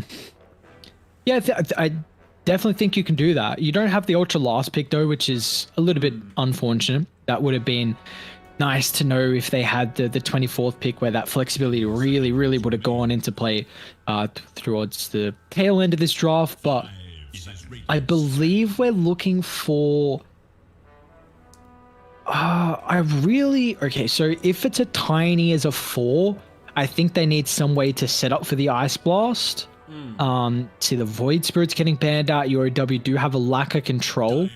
Well, a lack of ease brutal. Of execution. Yeah. Oh, sorry, I didn't mean to cut you off completely, but here we see the final pick. It's the Puck. Okay. So, offlane Doom, it is most likely mid lane Puck. So you're up against presumably like Chaos Knight, Elder Titan? That seems very rough for a melee hero. Are you saying the Doom offlane? Is that what you're saying, sir? Yeah. Or do you think it's going to be swapped and it's going to be Puck offlane, Doom mid? You can do that. I think, though, the Puck mid might actually just snowball this game. Like, they've got no reliable way to catch the Puck. Chaos Bolt, cast animation, projectile animation, same with the Mars. The Hoodwink stun's it's not going to be instant. ET stun's not instant. This last pick has to do everything. That's the perfect, like, that is the only last pick you could have gone for against the Puck. Like, I don't think you couldn't really have Leshrac, because it would not have identified the catch issue you have versus the Puck. Yeah, it banned anyway. You can't like Zeus, because one, you're going to get bursted down. Any control into Ice Blast, you're dead, and it doesn't deal with the Puck. But the Ember does. Ember gives you a little bit of clear. Still, people will argue, one of the better ways to be able to deal with the Phantom Lancer if you have a good game and able to pick up that Maelstrom. Chains is really annoying for the Puck to be able to deal with, but it's not instant. And I am very much favoring the Ultra Chads draft here in this second game. Okay, well, you're putting a lot of pressure on Uguay, of course. Broad shoulders there to carry the load. But, as you mentioned, up against a somewhat decent counter in the Ember Spirit, and of course Mars as well. The Spear's a little bit unreliable, but it is one of the few skills that can catch people out of spells, like Yules and even, I believe, the Puck shift if you don't immediately jump to an orb because of the way its active frames work. So they have some tools, but yeah, as you mentioned, big Puck game to be had. On the other hand, I'm worried about the same thing happening basically that we had in the first game, Ares, where they just lose all their lanes, because they've got, it looks like, Tiny Doom offlane setup. At least we've got Amos on the Tiny. That, again, going to be playing at a Chaos Knight ET in the bottom lane. That's a rough lane for a hero like Doom to just stand in if they can't get a strong early kill. Are they going to pause? What's going on, actually? I mean, guys? I'm not certain. We've got Calm in the fountain. He bought items. Guys, like, is there no comms? He went to get his Chatime out from the door. What's going on? Quickly got to grab his refreshing bubble tea. That's actually so funny. Like that was a good like 25 seconds. They're just like can't I don't know, maybe just full internet DC is like, hang on then. Calm's not saying anything. What's going on? But he is moving. You again. are No, there we go. You're definitely right with the Mars. If you do build that Yule Scepter, then you've got a way to deal with the Puck. But he's got what looks like the phase into Hood queued up, wanting a little bit more of the magic protection, and you know I don't blame him. Take a look at Dire's damage, like tiny burst, Puck. You know, Doom's pretty magical as well. Honestly, I mean the Doom is pure, but PL is going to have a diffuser blade, which is magical damage as well. The AA, so you do definitely need that Hood this game, but I don't. Okay, do they have ways to start fights if it goes like pipe Yules? They have really only the Ember, because I don't think your ET can. I don't think Chaos Knight can, although I do think this is a pretty good lane for Chaos Knight. He's going to be playing with an Elder Titan who's an incredibly strong laning stage support. The Chaos Knight's one of the best laning stage carries, so we'll see. Might have a bit of a brawl up top for the bounties though. Yeah, it looks like Brawl all in, but no chance to use that level 1 hook skill. Okay, there we go. Push the PL into the tree, but they used both their stuns on that, I think, so no way to keep Gachi locked down. That could have been a first blood, potentially, for the rating. Divine Llama still making sure they know how strong that level 1 buffed up ET is with that spirit buff, but, eventually that will cease to linger, and so will these Radiant heroes. They disperse, going back to their lanes. They obviously would love to see a similar start to last time, but the Ultra Chads, as you mentioned, their draft seems to have come together a lot better this time, and they have a very clear plan on how to deal with these heroes. It's magic damage coming out of basically every member of their lineup. Yeah, eyes on how this lane's able to play. I think Calm has to have he's got to pop off this game. His Leshrac performance last game was phenomenal, but this game it's going to be just as incredibly well played for him. He's got to counter the Park, got to counter the PL. I think you've got real big issues late game if Phantom Lancer has a free game because you don't have ways to deal with him. Billy, we're saying like, Billy needs to itemize to kind of deal with the Puck, but he needs magic protection. Gotchi, he's under a lot of pressure top from this Blightstone, and the auto attacks. They've finally got the combo together. They whiffed it at level 1. That time they showed how much damage can deal, almost killing him, forcing him back into the trees to salve, and that pressure is going to continue to be there, right? MBTW can apply this Blightstone at great long range. They have multiple stuns. Either of them set up the other, and I mean, we talked about Bushwhack being a skill that requires a setup, but the radius is pretty large. If you're anywhere near a tree, which you inevitably are during the landing phase in the side lane, you can get stunned pretty easily. Yeah, actually both teams are able to dish out a decent amount of damage. Like, AA with Cold Feet and Chilling Touch, like, it does use a lot of mana, but it does do a surprisingly decent amount, along with, like, the PL Spirit Land, so that's a lot of spam that could come through from Dire, but kind of same with the Radiant offlane. Like if AA gets caught out of position, then I think you just die here on Pondos. Like double stun, Mark's got a Blightstone. You see Billy, like how oh, here we go, it might happen. I was about to say the combo that didn't kill Gachi would definitely kill Pondos, and they proved me right instantly. I wasn't calling for a live demonstration, but Billy and MBTW, they do not hesitate to pull the trigger. They cap that apparition, and now they have another landing advantage. I mean, it's similar to what happened in game 1. Yep, exactly right. You get a free kill on the Ancient Apparition. I mean, Gachi is farming very well at the moment, so we'll take a look how the other lanes are looking mid. Hunting Couriers with the boots here. Mid lane, Ember just, playing tight under the tower, surviving here until he can get some runes in that bottle. He's also rocking a Blightstone, so this looks like a battle of physical damage versus magical damage right now between the two teams. Yeah, I want to see how the Ember wants to actually skill build this game, because again, someone like the Puck who doesn't have a lot of armor at all, I mean, it depends if he's next to the tower, but he's only got 2 base armor, so that's where that maxed out Slight and Orb of Corrosion build could come into play. I'm not going to make another by nature joke, but he hangs in tight there and just does not get spooked by the puck damage. Meanwhile, in the bottom lane, damage coming out of Divine Llama and Gabala. They're committing into Dunka because Llama's just picked that Spirit up, and that's all the damage they need. They cleave up that Doom. All of their worst fears come to pass, and they do not even get the kill on Llama in return. Tiny's out of spells. Yeah, double commits up top lane. Radiant just pressing the advantage on all sides right now. Billy, oh, he stopped it. Yeah, they get the kill there. I don't know whether he stopped auto-attacking the Wanda or whether he intentionally left the kill for MBTW, but regardless, Pondo's dead again. It's not the worst, right? Kaskachi is farming still, keeping up roughly in the last hits, but you'd rather not be feeding on your support, I'm imagining.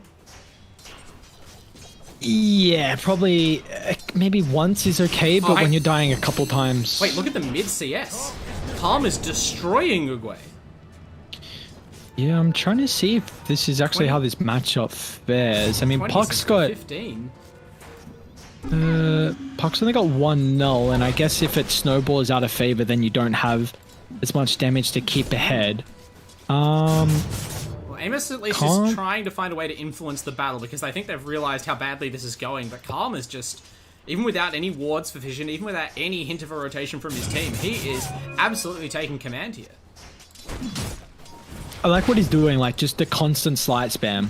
Like Uguay, often the Puck is able to be okay just because of how mobile you're able to be on this hero, so you can often get a lot of refills, but there's some aggression. ET's got so much damage. They were trying, Divine Llama was walking right up in the face of both die heroes as well. Gabala hit the creep wave, but then one reality rift, and they are right in, and they kill Dunka again. This ET, this is the hero, right? It's all about these first few minutes. Obviously later on, hit some spell combos. They do get retaliatory kills at top lane, actually. Pondos picked off a double kill right as they were drifting back to their towers, so before I can finish singing the praises of one position 5, the opposite number fires back with a double. That was much needed for the Ultra Chads. It's a bit unfortunate the AA picks up those kills though, because might just feed that gold back towards them, but hey, you get a double kill. Keep in mind PL still farming very nicely, so he's got 28 last hits for himself here for the Phantom Lancer again. He was getting dived, but now they're going to turn it around. The Dream Coil prevents the Ember from slipping away, and now Calm is under pressure from Amos, but they don't have quite enough nukes to finish him. He has no cooldowns left, just a Fairy Fire to his name, uses it to try and stay alive. Looks like he might be dead to rights here. It's a long time for he has any way to save himself. He throws out the Slight to try and avoid the spells, but doesn't in the end. Whoa! Gets a Remnant! Okay. Calm had me tripped over a second, but they do eventually bring him down. Great use of the Dream Coil, great bait, I'll say, from Uguay there, and that will do a lot to redress Eleni base. Oh no, but Gachi in top lane! I said it. Sometimes you just get bushwhacked. He threw it over the trees. There was no sign of that projectile coming until it was too late. He was just stunned to a tree. And that's the carry down for the Ultra Chads. Yeah, finally, they're able to kill off Gachi's Phantom Lancer there. It's... they've been able to get the Ancient Apparition a couple times, so he's getting dived onto the tower, and they might get another kill. Yeah, there's just no way out for the Ice Cream Cone there, right? He tried his best to make it a trade, nearly got MBW down, but there's no level 6 on that hero, not even close. So, just severely lacking damage by himself, and, yeah, meanwhile, you look at the opposite number for Gachi, Gabala, just chilling out. In fact, Gabala is now teleporting top. He hits level 6 immediately, well, not immediately, but very soon after, teleports top with that Phantasm ready. He hasn't even refilled his health and mana. Look That's an incredible TP. They've glyphed. They should go with this. Oh, look at that bushwhack radius! It's massive. They immediately commit. Phantasm Rift, stun. Billy had one spell. The Mars was even sitting there with no mana in the pool, just to say, no, it's okay. This lane's safe. We're done killing you. And then no, rotate the carry up the Arteezy TP. Gets the kill on the opposite number. That's second death in a row for the PL. And now Amos, level 3 Tiny, trying to make the difference, but it's Uguay who's got the big cannon here for the Ultra Chads. He throws out his nukes, but it only scratches up these heroes, and there's no follow-up from his team. He has to beat a retreat. Actually, has an Arcane Orb, so he's going to try and play this a little bit. Nearly has Dalai Lama dead. No, now the Bushwhack comes in, and he's going to get stomped as well. It looks like he's gambled and lost here on the Puck, and the Ultra Chads... Ares, I don't know what I'm seeing here. They are falling apart here for the second game in a row. They don't get another chance. Amos is dead in the mid lane. He just wanders into the teeth of this level 7 Ember Spirit. This roaming 4 position has not worked out either game. Wow. They might even get the kill on AA up top too. I think they will. No. Yeah, they found him. Gubala is just he's a level 7 Chaos Sniper. He is by far the strongest hero on the map right now, I feel like. And right, so let's go back to this where we saw that Phantom Lancer die once, TP up top.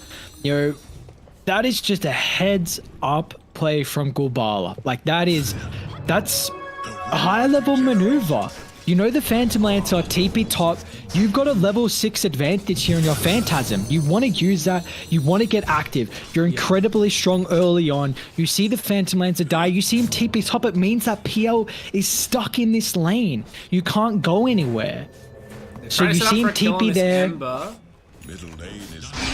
They're trying to do a similarly slick move here on the Ultra Chads, and they have brought the Firepower, but there's still no Ice Blast, so this kill's in question. We talked about what a hammer Tiny plus AA was, but this game they're both massively under-leveled supports. No. And that hammer is like a rubber joke mallet. It just bounces off Calm's Flame Guard, and now it's a counter-rotation. The arena only catches Pondos, and apologies to Pondos, but that's a mercy for the Chads. They get their cores out of there, but that was their rotation. They teleported and walked to mid lane, and all they did was force a couple of bottle charges out of the Ember and offer up a support kill to UOW, who continue, by the way, to farm that Chaos Knight that you're talking about, continuing to accentuate his advantage.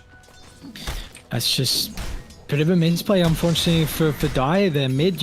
Infamous, he doesn't get the toss out of the coil. That extra damage and maybe the extra lockdown as well could have been enough for the Ember kill. It's just a little bit of these things aren't going the way of Dyer, and you see how much it's costing them at the moment. And they've got a 3,000 net worth lead, top being claimed. Look at all the vision advantage that Radiant have as well at the moment across the map. Like, this is just, it's so much information where Dyer are just going to really struggle, and it's going to constantly feel like they are unable to make plays because of the read that Radiant can get on this map. Yeah, Amos tried to slip around behind them again to set something up and just immediately ran into the Violama and realized that, like, this mid play isn't just going to keep working. They can afford to station several heroes there now, because even though, you know, they're making space for Gachi to recover here on the PL, the Chaos Knight has even more space up top. He has the entire Dire side jungle to farm. Amos, he's running around invisibly. I think it's just a coincidence these heroes are on top of him. He's not under any vision. He's just tracking them himself, but he's going to walk into a sentry as he tries to find a kill onto Billy. And they immediately spot this Tiny. They're going to tie him to a tree. This sharpshooter is going to absolutely decimate the poor Rockman, and they will follow up and finish him off. That is such rough stuff for the Chads. Cannot catch a break. It looks like Uguay was menaced there by Calm as well. He's sitting on very low health regardless. Incredibly risky when you're right near to Calm, but I guess you're proving they don't have any wards. And, I mean, it just shows that they're not looking to fight right now. Probably going to give away this tier 1 mid if it's challenged at all. I mean, they still haven't cast a Doom or an Ice Blast, right? AA's level 4. Dunker either hasn't had mana or hasn't been in position to commit it, and it's just rough for them.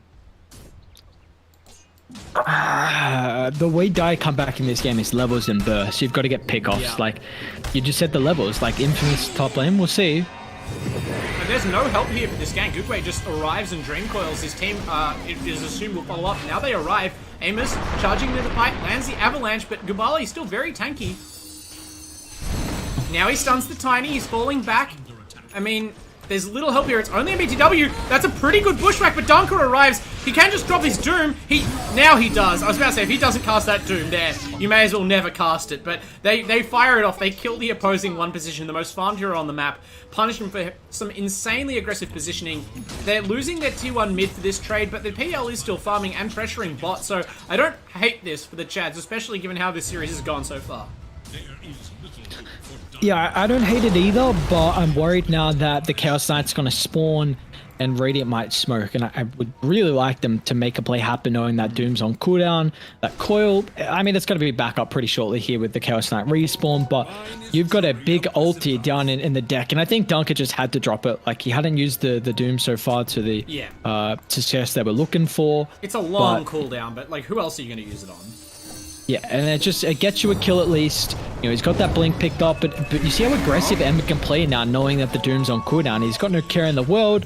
They're hunting. Yeah, you're right. Oh, that's unfortunate. Billy goes for the extra special version of the Mars combo. Spear before Arena, and he casts the Arena maybe slightly too far. Does not create the walls in time and actually just pushes Puck out of reach. The Chads, they needed to catch a break, and he creates that with the spear distance. But now they're looking to fight. Uguay has the coil back up, and Dunker arrives. Blink ready on the Doom. Immediate Centaur Stomp costs 2 heroes their lives. Now, Kabbalah does have Phantasm freshly back up ready, his own big ultimate, but his team, they're already basically out of this fight. He's going to have to leave them. That is huge for the Ultra Chads. We got a ball game. Yeah, cannot overstate that. We got a ball game. You mentioned Uruguay carrying the load. How's a triple kill for that? Including a dominating streak that he picked up there on the Mars. That was absolutely massive.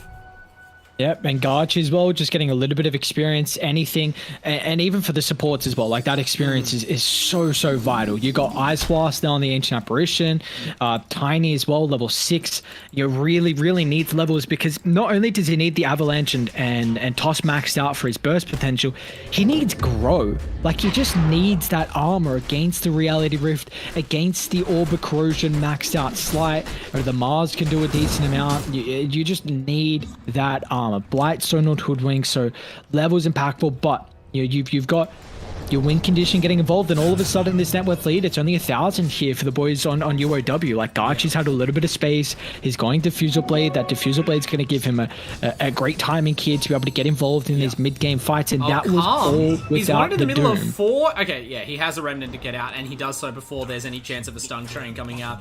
Now, though, the Dire, they know that he's dashed away from fights, and they're going to try and immediately capitalize. MBTW has just enough distance from Amos, even with that haste rune, to avoid death. But yeah, I mean, UOW, so far, aggression has been their watchword in this series, and it's served them well. That time, though, they definitely were too aggressive, right? After they missed their Mars combo, they didn't leave the area. They tried to still play way up in the face of the Dire, and they got punished hard for it. That being said, they're still in a great position, and they're going to look to prove it here with a kill under... No, they're not going to try and kill Gachi. There's no additional teleport, and BTW not in range to follow up immediately. Maybe they just think it's a bait. They can't see the Doom, and yeah, I guess they're respecting him now. Like, the difference that makes in the timings between whether or not there's this Diffusal Blade on the PL, the Ice Blast available, the Yules on the Puck before the next fight is absolutely game deciding, but I'm still a little bit worried for the Chads.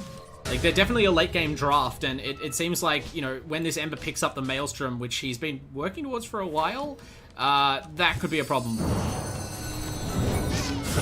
Calm. Good positioning. Yeah, this is interesting, right? Because now, though, the Dire, they're all the way in the Radiant jungle. They've split the team apart. They're sort of stretched around the outside of this lane, and they're still trying to find the Ember. Whoa, Dunker, that ever-frustrating Doom animation. They can't find him yet. Now they do. He gets the Flame Guard off at least, but that is not going to help. Doom, Ice Blast, Dream Coil, the works. Calm is in the dirt, but now in the fight is the Chaos Knight. He crushes Dunker, punishing him for the death of the mid laner. Divine Llama's in the trees trying to evade Amos, but the real show is still way over here in the Radiant jungle as Kabbalah tries to chase down the opposing carry.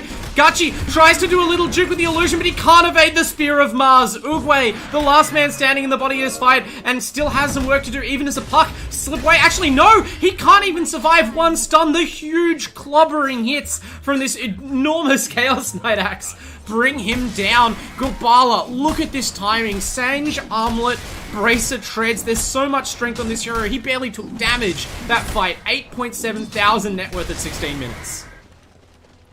Yeah, I mean, it was the start of the fight you're looking for, though. Like, Ice Blast, Coil on 3, perfect. but it's just the arena was even better from Billy. Gabala showing up, just massive amount of damage that the Chaos Knight can dish out.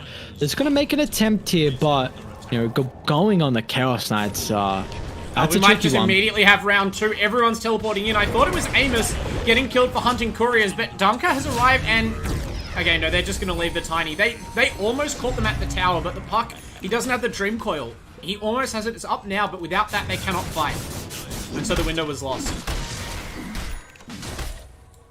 Yeah, I don't know how close to Blink are we on Tiny. Like, he's so close. I don't know if you can go for that play with how close he is to Blink, but they're hunting in the triangle. Arena got a really good ward right now. They might find Gachi. They do! Billy, he immediately scouts out the correct PL, but Gachi even quicker jaunts away with that double walk before he can be speared, and now his team are committed behind. They catch 3. These coils from Uguay. He's doing everything he can. He knows it's a grand final. They freeze Divine Llama, so there's no ET spells in this fight. He's nearly dead already, but the cores are wreaking havoc. They've already killed the AA. The team's trade supports. Tiny goes down, but Gachi, great dodge from Uguay on the puck. He manages to avoid all of those spells and get all the way out. He's being chased by Billy, but that's no mana on the Mars, and it looks like all of these cores are just going to scramble to safety for the Chads. Wait, no, Calm's in the base with no mana. He wants and kills the Puck. That was such timing. If he does not get that slate off that instant, he gets stunned in front of Uguay.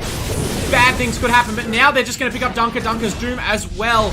Wow, it's like, oh, actually, Gachi, he's back in the fight. He claims Calm's life. That's a big scalp for the Peel and his new Diffusal Blade. Can he run these other heroes down? There's no juice left in the tank for Billy. He's just running out of here, but MBTW, it looks like they will respect the Hoodwink's disables. They're not going to risk Gachi dying. Man, what a bloodbath. It's still a 4k gold lead. It looks like that was still a one fight for Radiant, but big important kill for Gachi at the end. Oh, yeah, well, it was massive there. The fact that he's able to get, at least a little bit of influx in that gold net worth here for the Phantom Lancer, but he's still 3,000 behind the Chaos Knight, who's on top at the moment. This is Gubala with 3,500 gold in the bank. Like, he is balling out right now. Yeah. I'm really intrigued on what his decision is going to be for that next item. No, not against AA, I don't think. I think you need a BKB. We'll bring up all the magical damage that I had. BKB is going to be great for them this game.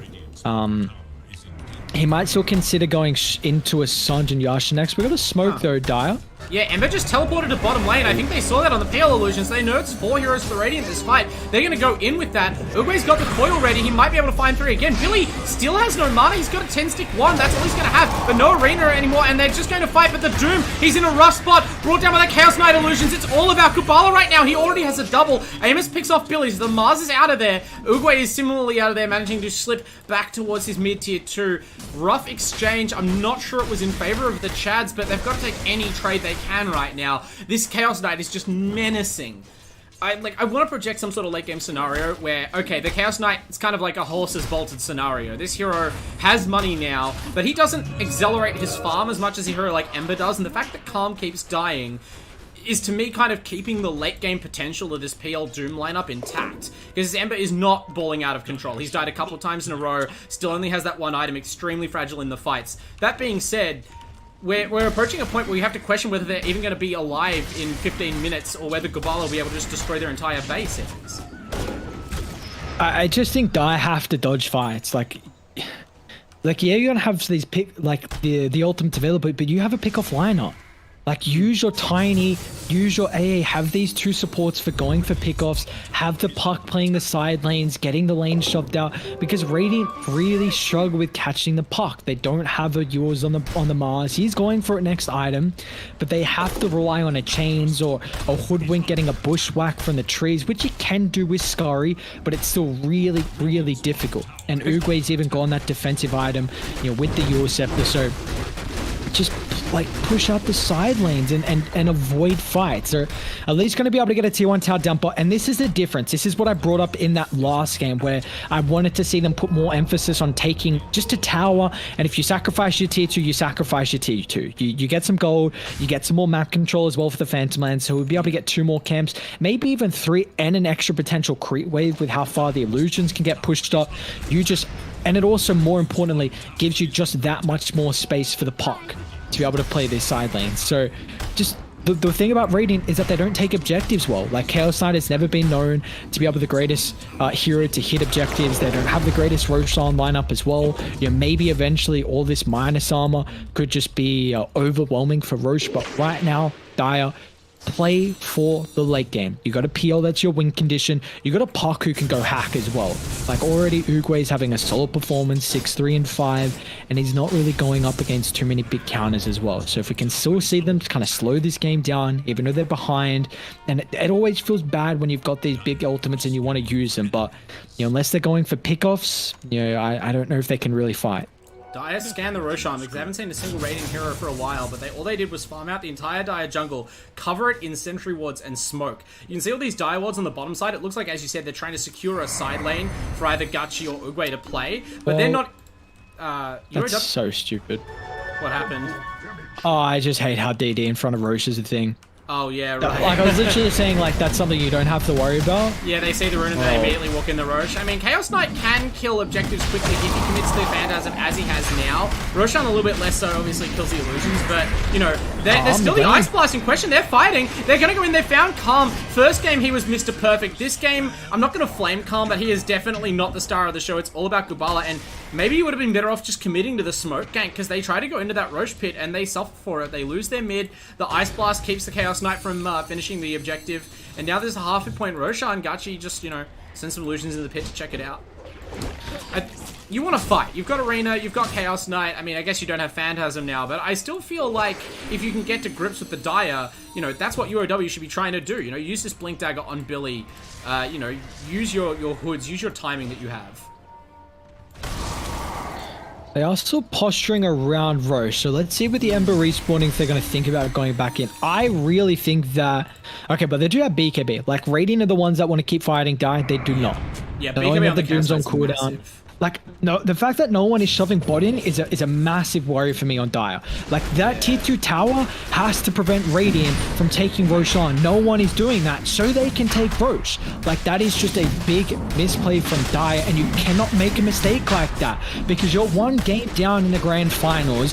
You're going up against a lineup that needs to end the game early, and you're giving them that capability with Roche on. That's a big misplay from Dire, and it might cost them. Now you really have to play the dodge game, the cat and mouse. They haven't done it so far, and now, you know, if you haven't shown the prowess of being able to do it when you needed to, you know, maybe the smoke just again.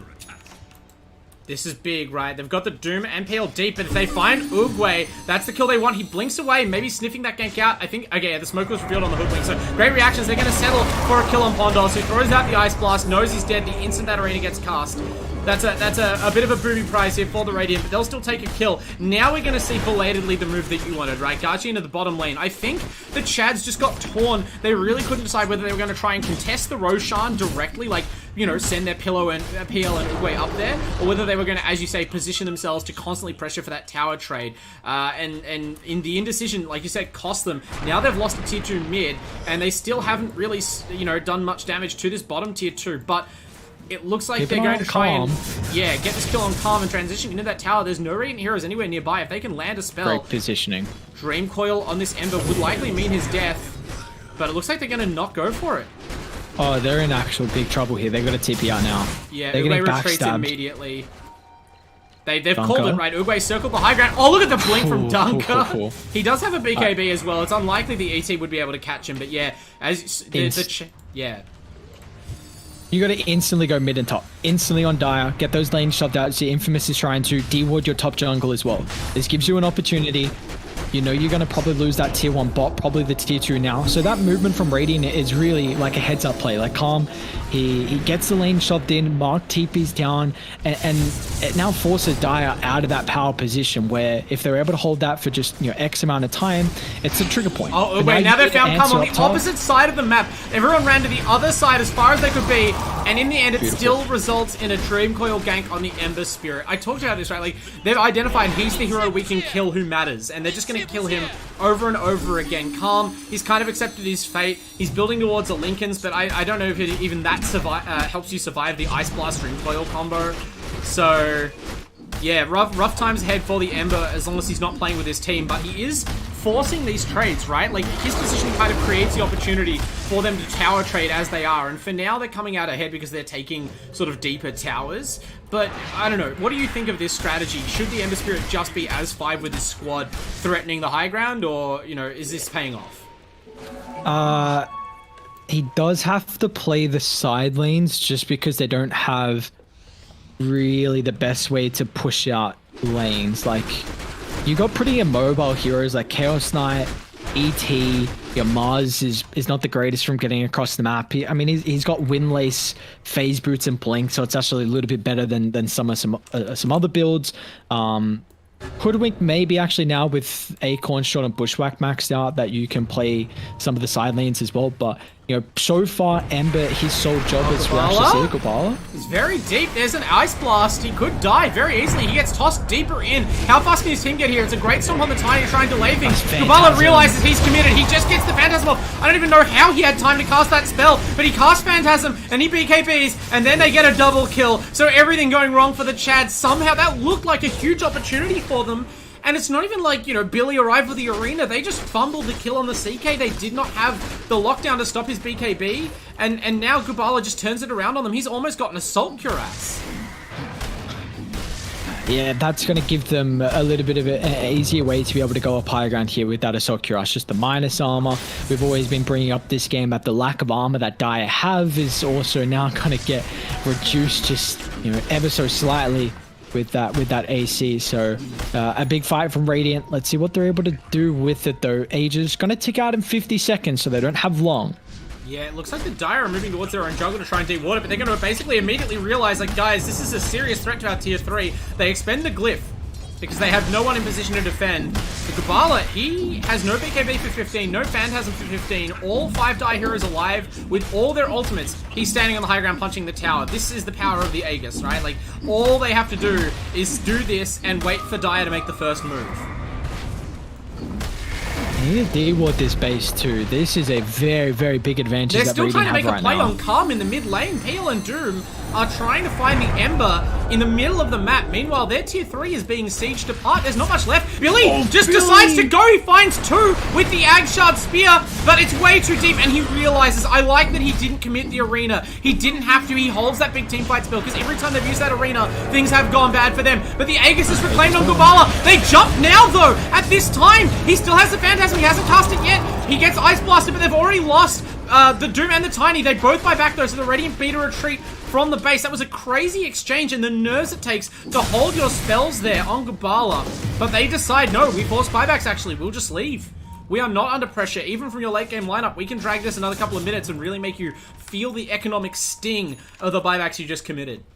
I love this play. Radiant still recognizing they're pretty strong, and the buybacks forced out from Dire. They're going to stick around. And Oogway, no!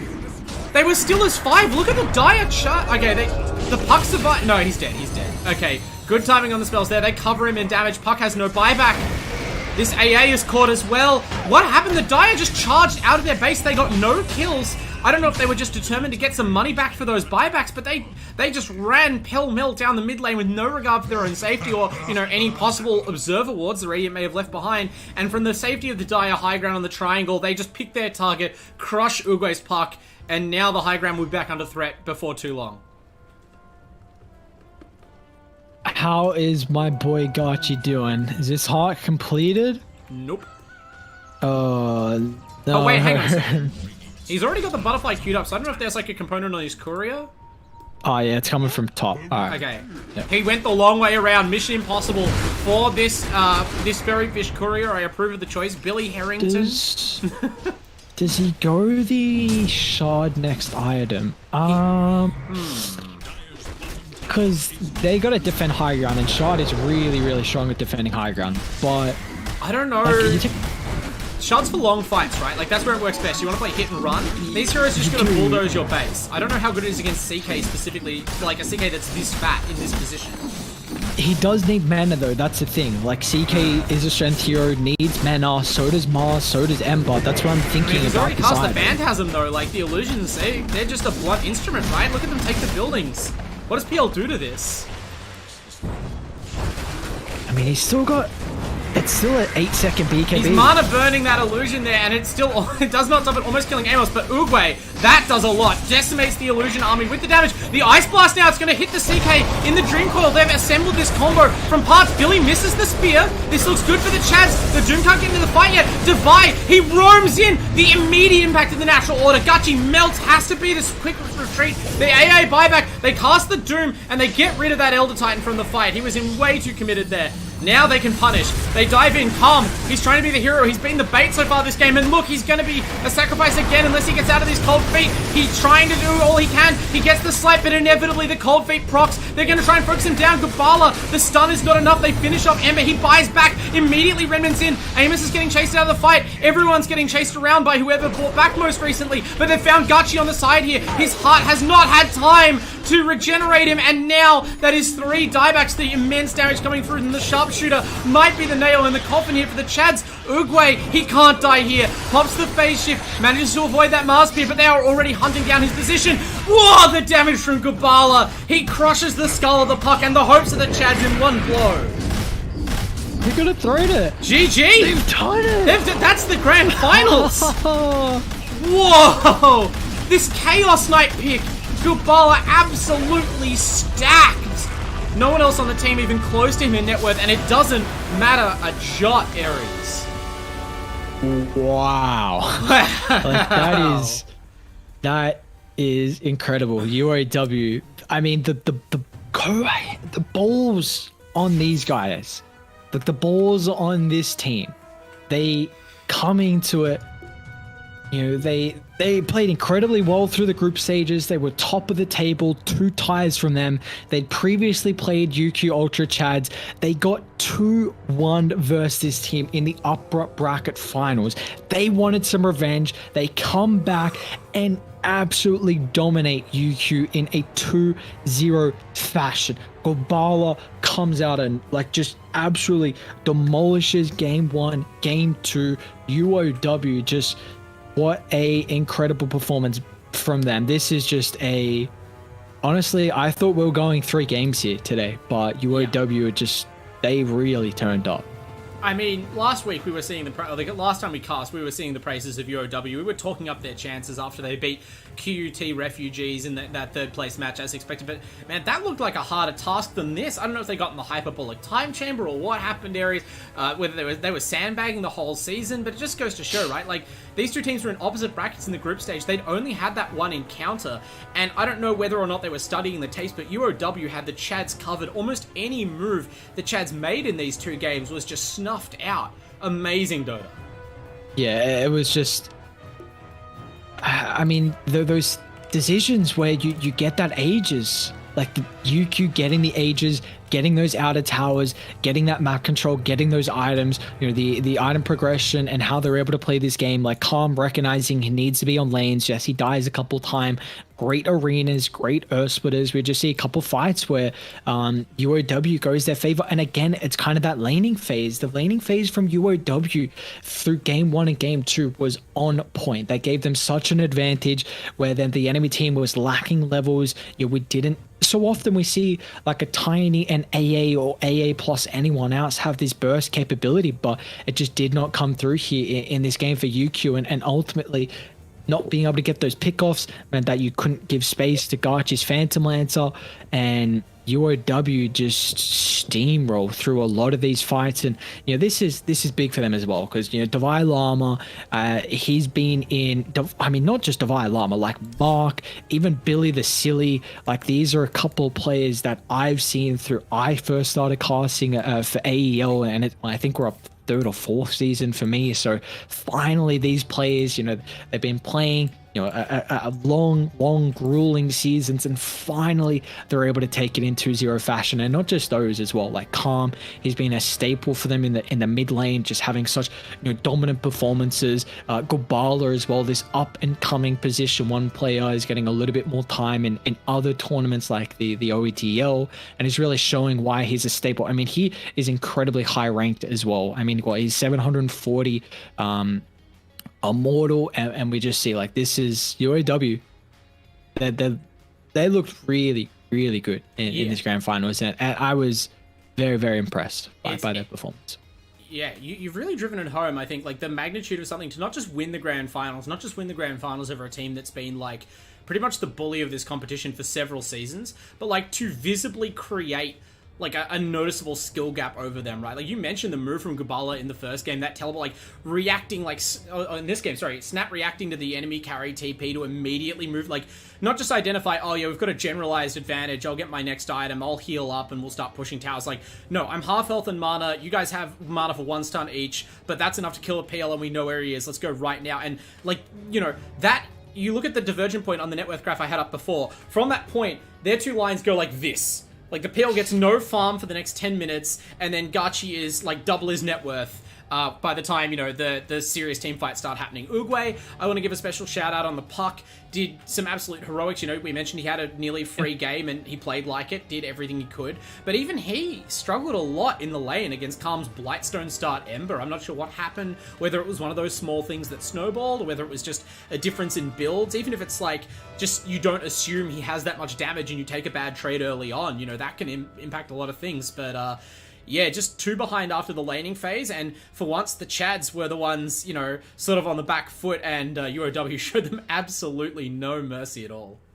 Yeah, we do have to give props though to the Chads, like the runners up here for AEL, and what a season they had. They went flawless in your groups. They made it all the way through the upper bracket, but unfortunately in the end it's just UOW. They needed that one more rematch to end up kind of dethroning them, because coming into it, I think a lot of people with how UQ were looking in the groups, and of course making it again through the upper bracket, they were looking like the team to beat. But UOW, they didn't mind being the underdogs. They came on through, and with a game one performance like that, we're in the driver's seat, and then you have a second game like that to back it up with the lanes going that well in your favor, with how they're able to perform across the map, just recognizing. And this is also like both teams, it's not like I've been throughout the season talking about UQ, their roster and the experience they have on this roster, where these players have definitely been in the region and playing a lot of different other tournaments and building that experience.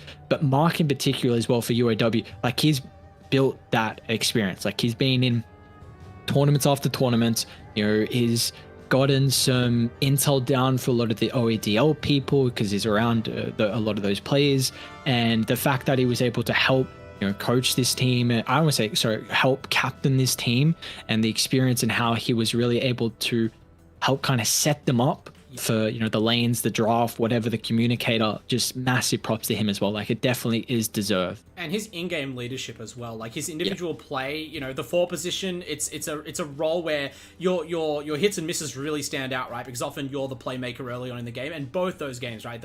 Some of those bushwhack kills, I mean, he set up one of the early kill on Gachi's PL. His Nyx assassin absolutely, like weirdly and indirectly, but absolutely crushed the laning of the Sand King and even of Amos in the the Pangolier in game 1. And no flies on Amos either, right? Like being dominant all season, but he did not have the same success. It just shows how hard it is to consistently have that kind of impact on these 4 position heroes, and Mark did it with aplomb. So every member of UOW had to stand up and play like exceptionally individually and as a team. They basically all did it. They did whatever it was required of them. Even though someone like Calm had a very different game 1 and game 2, I feel like they all knew what they were doing at all times. And wherever these players go from here, I'm sure it's going to be upwards, Ares. Like, it's just without a doubt, the ideal of what you want out of a league like the Uni League. It's a stepping stone for a lot of these players, a place for them to take what they've learned elsewhere and bring it to other players, or to reinforce it in a situation where, they're the big fish in a small pond.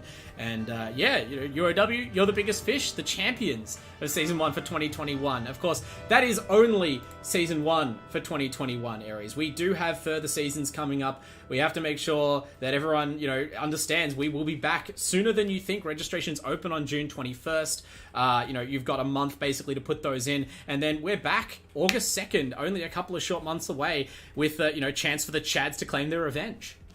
Yeah, I mean, the fact that we're already 6 months into 2021, like that's just a mind-blowing thing for me as well. I don't know if I want to talk about that too much here, but UAW, what a performance from them. Congratulations to those boys. Like you said, UQ maybe looking for a little bit of revenge in that second semester if they're able to battle it out. And again, if it's all these players on that roster, then I no doubt would be expecting them to be in the midst of the finals there. But we got to keep in mind, like, none of this also would be possible without our sponsors. Like, a massive shout out to all of them: Chatime, AOC, Indomie, Rig. Even the fact that they're able to give us Chatime giving out the goodies on the grand final day. This is what we love to see, keeping us refreshed. And it was also Nitro. I have to keep in mind, I've got to say it though, he gave me a special, no, I don't want to say special, but I didn't do my order. He did it for me, and I'm pretty sure he went back and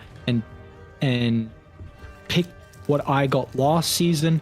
So very kind, very, very kind of him to make sure I got something that I was able to like. And I got a little bit of surprise as well. My other one was guava with apple popping pearls. So whoa, okay, that's adventurous. Let's go. Those popping pearls, those are new, right? I wasn't adventurous enough to try those options, but I mean, that. What'd you get?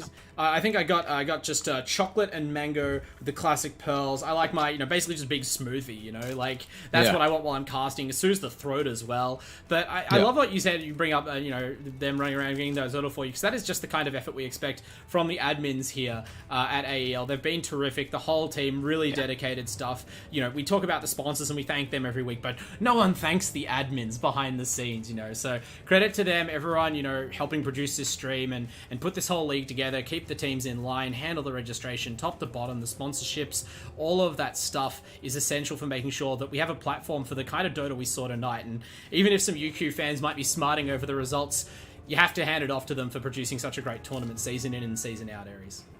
Yeah, you definitely do. I think overall, it's just a pleasure to be able to watch the caliber of these two teams, UOW and UQ, being able to come in, you know, week after week and show up with their high level gameplay. And UQ, unfortunately for them today, just, you know, it was not their day. But you know, next season, next semester, let's see what they're able to come back with, because I reckon they're going to come with a vengeance. You know, they probably felt like this was theirs for the taking.